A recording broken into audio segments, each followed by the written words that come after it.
Pemirsa yang dirahmati Allah, kembali kita bersama Wahsy bin Harb radhiyallahu anhu, seorang sahabat Rasulullah sallallahu alaihi wasallam yang semula adalah musuh atau orang yang telah menyakiti hati Rasulullah sallallahu alaihi wasallam dengan membunuh paman beliau yaitu Hamzah bin Abdul Muttalib demi kemerdekaan dirinya. Kemudian pada akhirnya beliau pula yang menghabisi atau membunuh Musailamah Al-Kadzab bersama seorang sahabat Ansar lainnya.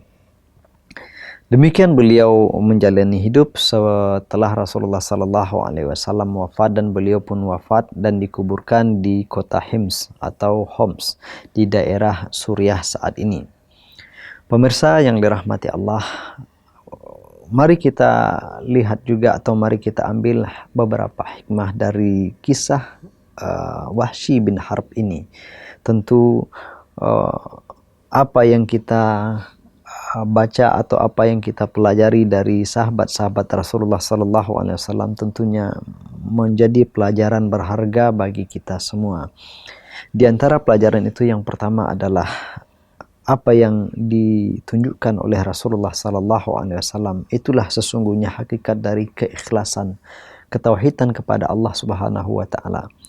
Yaitu beliau tentu merasa sedih, beliau merasa tidak senang dengan orang yang telah membunuh pamannya. Akan tetapi ketika Allah Subhanahu wa taala telah menetapkan al-Islamu yajubbu ma qablahu, bahwa Islam itu, taubatnya seorang hamba itu akan menghapuskan dosa-dosa yang sebelumnya, maka perasaan yang bersifat pribadi, kepentingan-kepentingan pribadi, hal-hal yang bersifat subjektif pada diri Rasulullah sallallahu alaihi wasallam itu beliau singkirkan, itu beliau pinggirkan.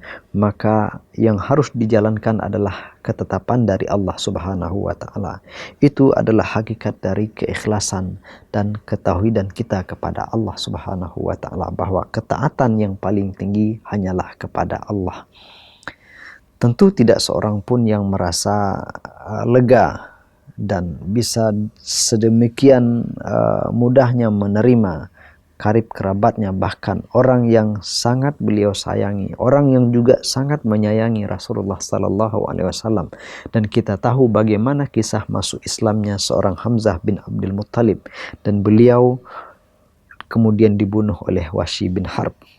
Akan tetapi ketika Allah Subhanahu wa taala telah mengharamkan membunuh seorang muslim, maka Rasulullah sallallahu alaihi wasallam ikuti itu. Rasulullah sallallahu alaihi wasallam mengalahkan perasaan-perasaan yang ada dalam hati beliau. Karena memang demikianlah seharusnya, bahwa perintah Allah dan ketaatan kita kepada Allah Subhanahu wa taala di atas segala-galanya. Dan ini tentu tidak juga bertentangan dengan rasa sedih itu diizinkan oleh Allah Subhanahu wa taala.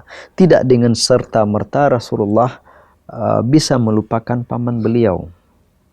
Akan tetapi apa yang beliau lakukan terhadap Wahsy bin Harb adalah pada batas-batas yang diizinkan oleh Allah Subhanahu wa taala. Beliau tidak menolak, beliau tidak melarang, beliau tidak menutup kesempatan bagi Wahsy untuk menyatakan keislamannya.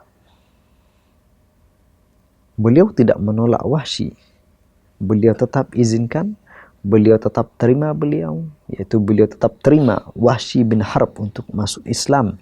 Sehingga dengan Islamnya Wahsy itu, maka status seorang sahabat juga melekat pada diri Wahsy bin Harb.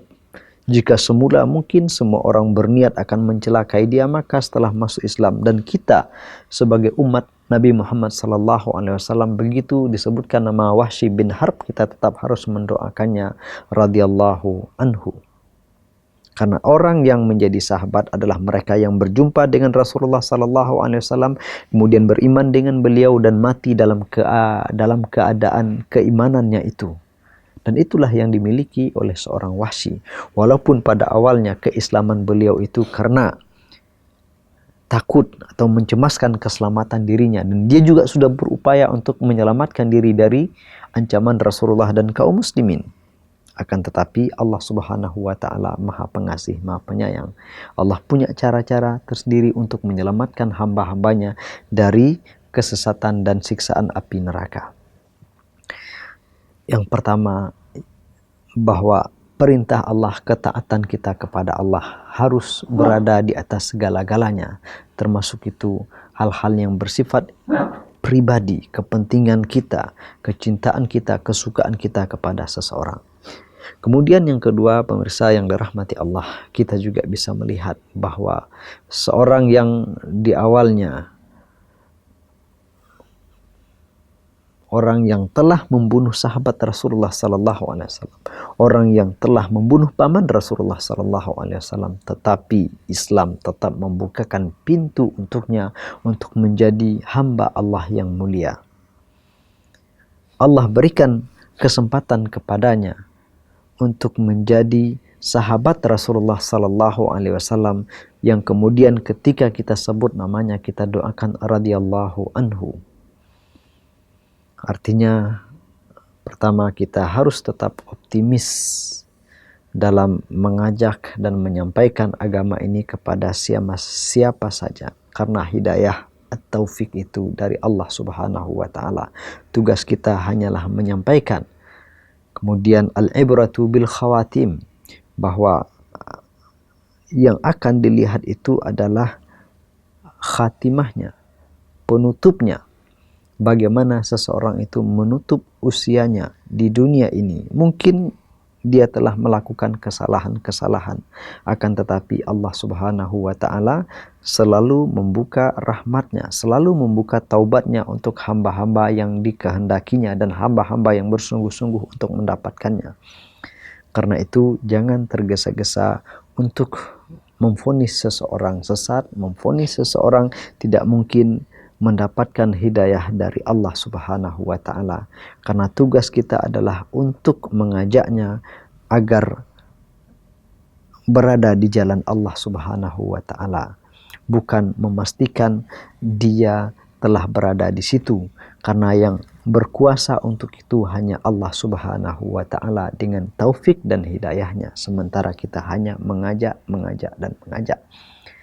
Dan jangan pula pernah ada putus asa untuk menyampaikan, karena orang seperti Wahsy yang tadinya begitu menyakitkan, begitu menimpakan musibah yang sangat besar bagi Rasulullah juga bagi umat Islam, akan tetapi Allah Subhanahu wa Ta'ala berikan kepadanya kesempatan, karena Allah Maha Pengasih, Maha Penyayang, karena Allah Maha Kaya, karena Allah Maha Kaya.